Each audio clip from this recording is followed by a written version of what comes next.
We had a great time at the big soccer match today at the Meadowlands. It was phenomenal. It was a little bit of an upset, I guess I would say, but it was a great match, very well played, tremendous crowd. And that's sort of a pre-World Cup. We have World Cup coming, we have Olympics coming, and we have 250 years coming. That's going to be a big one, maybe the biggest one of all. So that was great.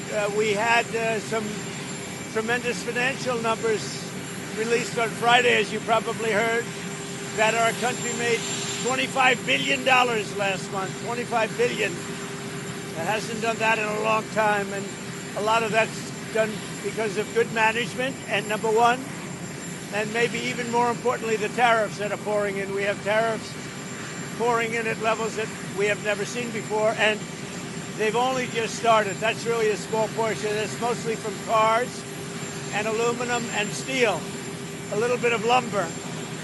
But they'll really start in about another week. And then in about a month, they'll come in at levels that are extremely strong. And our country's making a lot of money,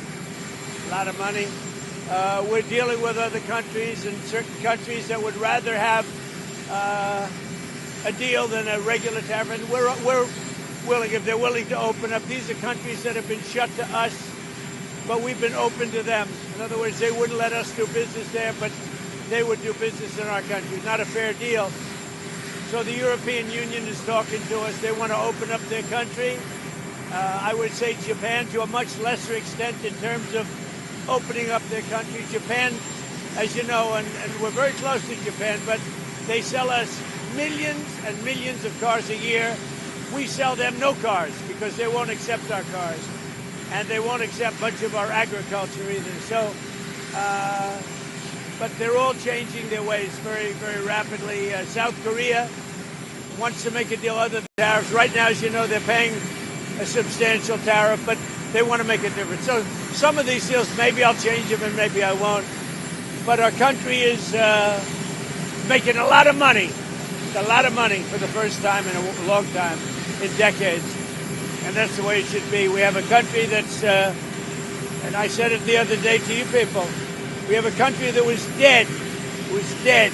It was a goner 1 year ago, and now we have the hottest country in the world. Okay, questions? About $40 billion that would go to illegal benefits. What does that mean to the bottom line that we're taking away a lot of the fraud and abuse through illegal? Getting rid of a lot of waste, fraud, and abuse. One of the reasons I think that you'll see the numbers start to be very good for the country, but I think more than anything else, we have tariffs coming in the will be hundreds of billions of dollars. Gaza, we are talking, and hopefully we're going to get that straightened out over the next week. Let's see what happens. Gavin Newsom is fighting to keep men and women in sports. He's fighting with Bondi, McMahon. As a father, as a husband, does he hate women? Why does he want men and women in sports so badly? No, I don't know if he hates women, but look, he thinks it's good politically, I guess. He's just saying Gavin Newsom wants to keep men in women's sports. Nobody understands it. Very few. I say it's a 3% issue. You know, they say it's 80-20. It's not 80-20. I think it's 97-3. So Rosie O'Donnell, she went on Chris Cuomo show recently. She blamed you for the fact that she's overweight, depressed, and drunk. What do you say to that? Do you think TDS is going to ever be a DSM-5 diagnosis? I don't know about Rosie. I watch Rosie. Rosie's a mess. She's a mess. But she left our country, which is a good thing, not a bad thing.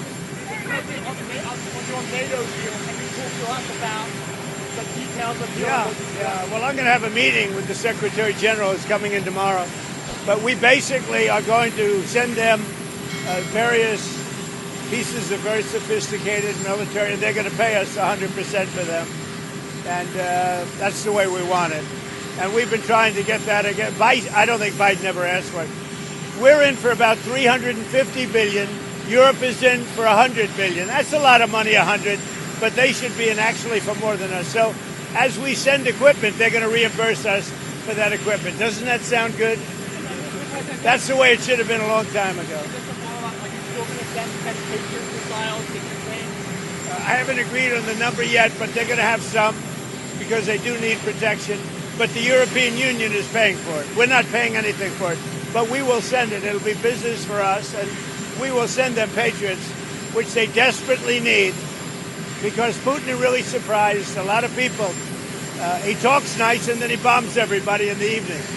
So there's a little bit of a problem there, and I don't like it. Oh, I think so. I did. I spoke to him today. Dan Bongino, very good guy. I've known him a long time. I've done his show many, many times. And he sounded terrific, actually. No, I think he's in good shape. I was going to ask you, on this one-year anniversary of Butler, what was going through your mind this morning, Mr. President, as you woke up to start this new day? Would you repeat that question? On this one-year anniversary of Butler, what was going through your mind this morning when you woke up? I know that you're praising God you're alive, but a lot of people want to know how you're taking this day on this one-year anniversary. God was protecting me. Maybe because God wanted to see our country do better or do really well, make America great again. But God was protecting me, Brian. I'll tell you, it's the more you think about it, the more you see it. But no, I don't like to think about it much. You know, I have a job to do, so I don't like to think about it much. It's a little bit of a dangerous profession being president, but I really don't like to think about it too much. I think you're better off not thinking about it. And you were able to accomplish 20 promises so far. Yeah, I think we've more than delivered. Thank you for saying that. But, you know, we made a lot of promises, and we've actually given a lot more promises than we even made. Yeah. And you add on that a tremendous success with the strike that we had, getting rid of nuclear weapons in Iran. That was a big, big strike. And, you know, when the pilots came to my office, they were there, as you know, with some of the other people having to do with that strike. And they said something very interesting. They said, you know, we've been practicing this for 22 years, but no president had the guts to tell us to do it. But this has been on our minds for many, many years, and we did it. And I would say from 0 to 10, with 10 being the best, that attack was a 15. What do you think about this new bill that's going to basically eliminate no capital gains tax on home sales to be able to free up the money? People who've owned a house for a long time can't afford to pay the capital gains. Yeah, well, we're looking at that, and it could be a very big positive. I don't think for you, because you make so much money, it doesn't matter. But I think it's going to be a great incentive for a lot of people that really need money. So between that and Jerome Powell stepping down, that could really boost home sales. Well, I think if Jerome Powell stepped down, it would be a great thing. I don't know that he's going to, but he should. Jerome Powell's been very bad for our country. We should have the lowest interest rate on earth, and we don't. He just refuses to do it, and yet he's spending $2.5 billion rebuilding the Fed, the Federal Reserve building. And I don't know what he knows about building, but you talk about cost overrun. So he got this approved, and he started the work during the Biden administration. And he doesn't look like the kind of a guy, frankly, that wants to spend $2.5 billion. And it's very interesting because out of 71 economists, one person, me, and then one other person, I think from Wharton, got it right. And the others were all wrong in terms of the success of our country this quickly. We have no inflation. We have cash pouring in. It was me and somebody else. And I can tell you, I don't need 5,000 people working for me behind the scenes like Jerome Powell to tell him what he should say once a month, because they got it wrong. The Fed got it wrong. I call him too late. He's always too late. Every point cost us $360 billion. Think of that. And we should be 3 points. That's almost $1 trillion. Approximately $1 trillion less we should be just with the signing of a piece of paper. So we'll see what happens. I mean, you're telling me he's going to quit. I hope he quits. I don't know that he's going to quit, but he should quit because he's been very bad for the country. On Russia, are you going to be announcing sanctions on Russia tomorrow? We're going to see what we will see tomorrow, okay? We have the Secretary General. As you know, Europe has announced sanctions.